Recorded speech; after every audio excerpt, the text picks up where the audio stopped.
Ele vai de um lugar muito baixo até um lugar muito alto, uma grande subida.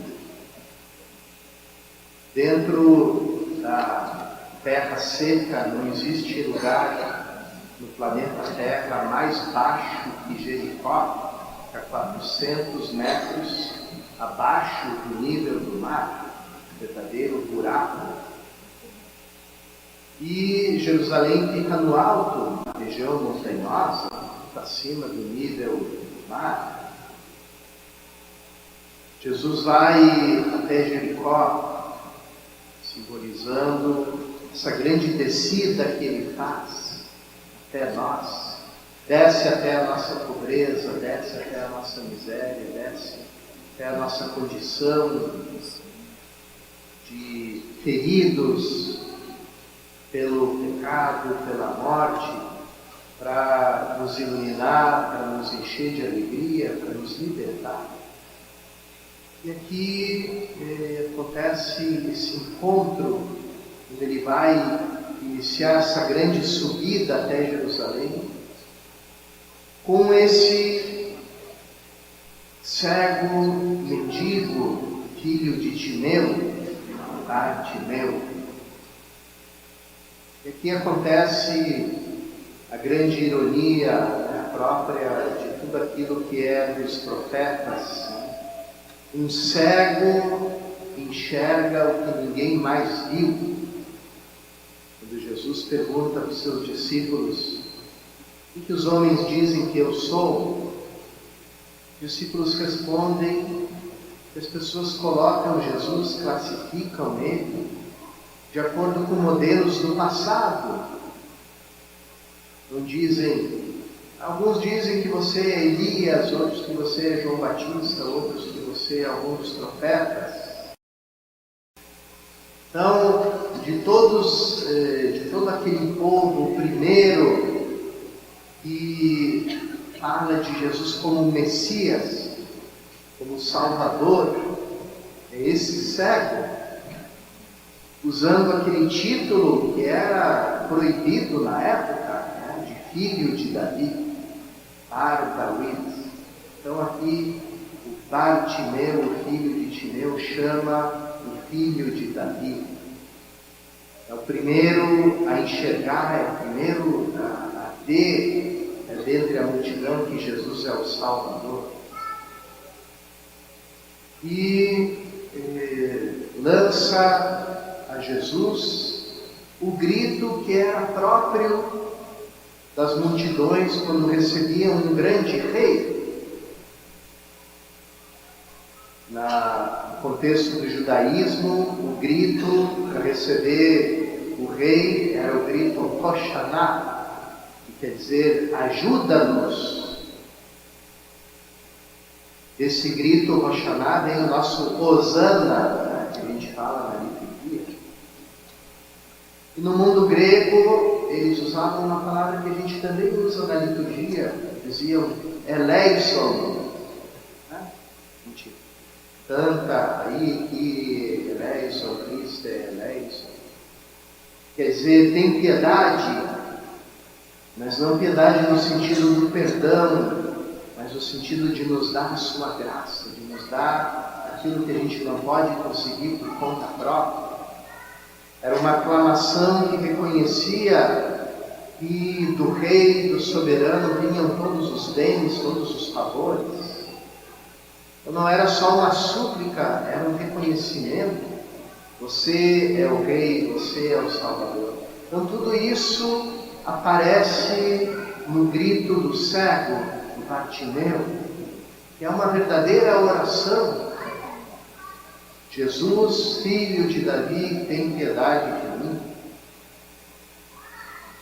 Até hoje no Oriente cristão existe uma oração que é recomendada como uma oração contínua, chama a oração de Jesus,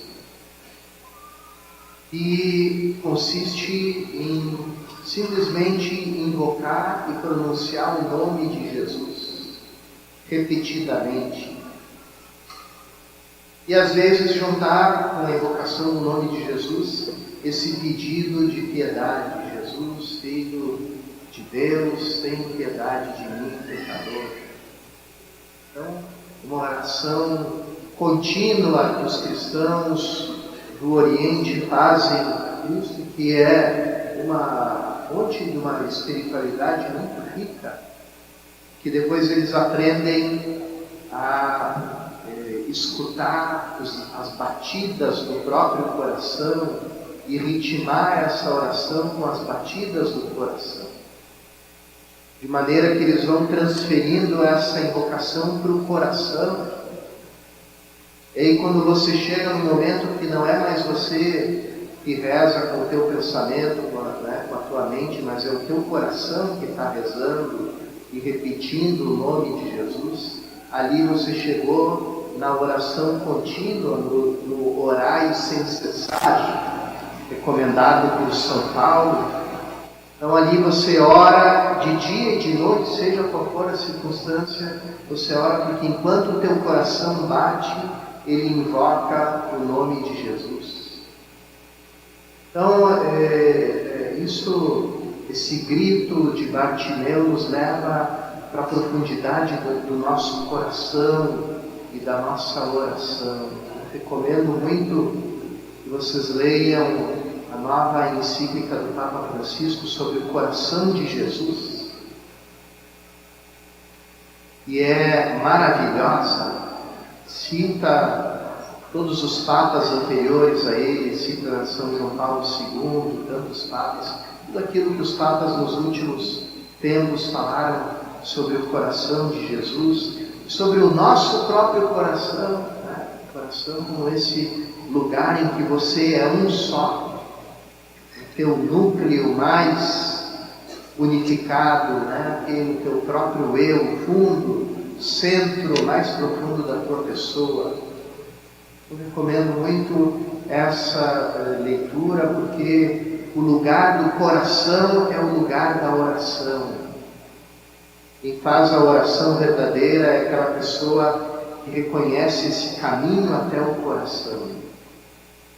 E quando chega no fundo do seu coração, no mundo de hoje é o lugar mais distante que a lua, mais distante que Marte, é o nosso próprio coração, que nós estamos vivendo o tempo todo na superficialidade, sempre fora de nós, nunca dentro de nós.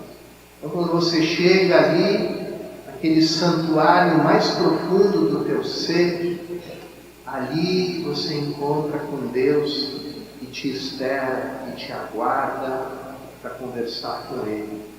O mundo diz para o orante aquilo que disseram para o cego: cala-te, cala a boca, deixa de gritar, deixa de chamar Jesus.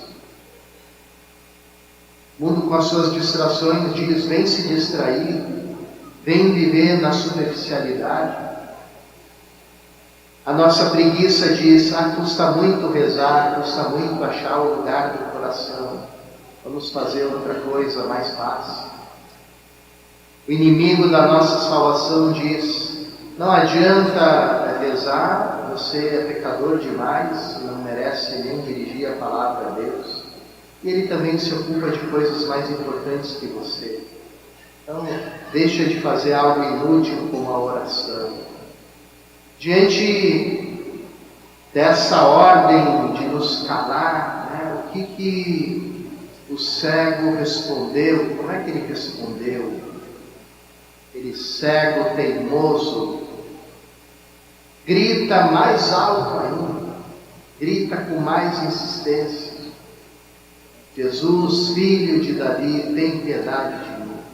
E grita tanto que Jesus para a sua caminhada com seus discípulos e diz: chamem ele.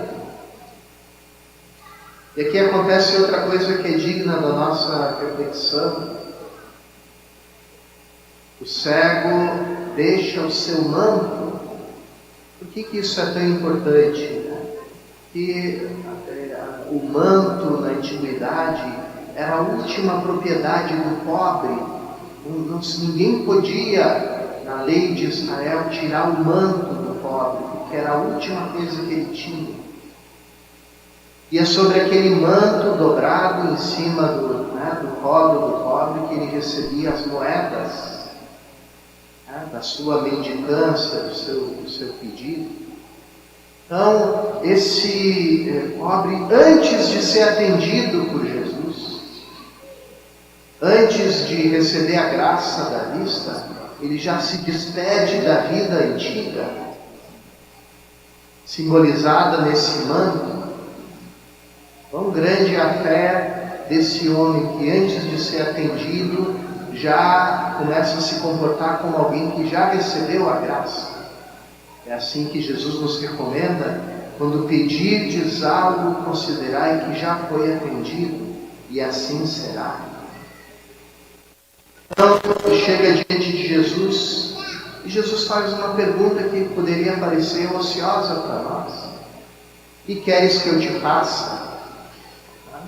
Alguém podia dizer: como assim? Não é óbvio? Um cego chega na frente de Jesus. O que é para Jesus fazer com esse cego? Mas a verdade é que não é tão óbvio assim. Porque quantas pessoas querem continuar com as suas feridas? Porque graças a essas feridas elas recebem juros, recebem dividendos, ficam o tempo todo na posição de vítima, porque o lugar da vítima é o lugar mais confortável que existe. Você é o credor do mundo inteiro, o mundo inteiro te deve, e você não é obrigado a nada,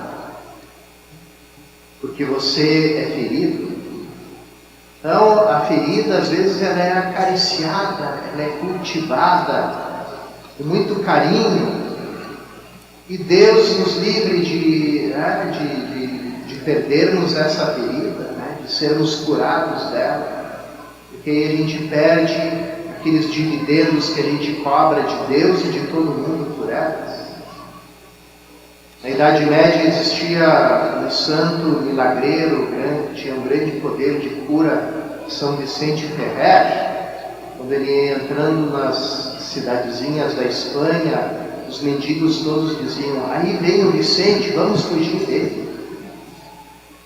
E só o fato de ele caminhar pelas ruas já curava os doentes. Eles iam perder o ganha-pão deles. E agora o que a gente vai fazer se ele nos curar? Vamos ter que começar a trabalhar. Fugiam do santo milagreiro. Então a pergunta de Jesus não é ociosa. Ele pergunta: o que realmente você quer? Qual é o teu desejo? E Bartimeu vai direto ao ponto: mestre, que eu veja. E aqui também existe essa resposta surpreendente, sempre surpreende quando ele fala isso, porque Jesus repete muito essa frase: a tua fé te curou, a tua fé te salvou. Como assim, Jesus? Não é você que cura? Não é o teu poder que cura? Por que você sempre que cura alguém diz para a pessoa que foi a fé dela que curou? Porque aqui é o segredo, irmãos e irmãs, queridos jovens. Deus é nosso Pai amoroso e quer fazer todo o bem possível para nós, todo o bem do mundo. São Paulo diz, no capítulo 8 da Carta aos Romanos: aquele que nos deu o seu próprio Filho, como não vai nos dar tudo mais? Quer dizer, se Ele te deu o que é mais precioso para Ele, será que Ele vai achar difícil te dar qualquer outra coisa? Então Deus está sempre pronto para nos dar todo o bem. E o que limita o poder de Deus, o que limita os dons dele, a graça dele? A nossa falta de fé. Porque a gente não confia, porque a gente recorre a outras coisas para conseguir o que a gente precisa, porque a gente confia nas próprias forças e não no amor dele. Então ele fica ali com as mãos cheias de graças, de dons, de presentes para nos dar, esperando que a gente abra só um pouquinho o nosso coração, para Ele derramar sobre nós todas essas graças. Por isso, quando Jesus encontra alguém que abre o coração a Ele, Jesus fica tão feliz que se esquece do que Ele mesmo fez e diz: a tua fé te salvou, a tua fé te curou. Finalmente, irmãos e irmãs, Bartimeu segue Jesus pelo caminho. E essa palavra caminho é muito importante, porque é o nome que os seguidores de Jesus deram para eles mesmos. O primeiro nome que a igreja teve, o primeiro nome que a fé cristã teve foi o caminho. Os judeus chamavam eles de nazarenos, os pagãos chamavam eles de cristãos. O nome cristão foi uma gozação que os pagãos de Antioquia fizeram com os seguidores de Jesus. Vocês ficam falando Cristo para lá, Cristo para cá, então vocês são os cristãos. Mas o nome que a própria comunidade dava para a sua experiência, para a sua fé, era o caminho.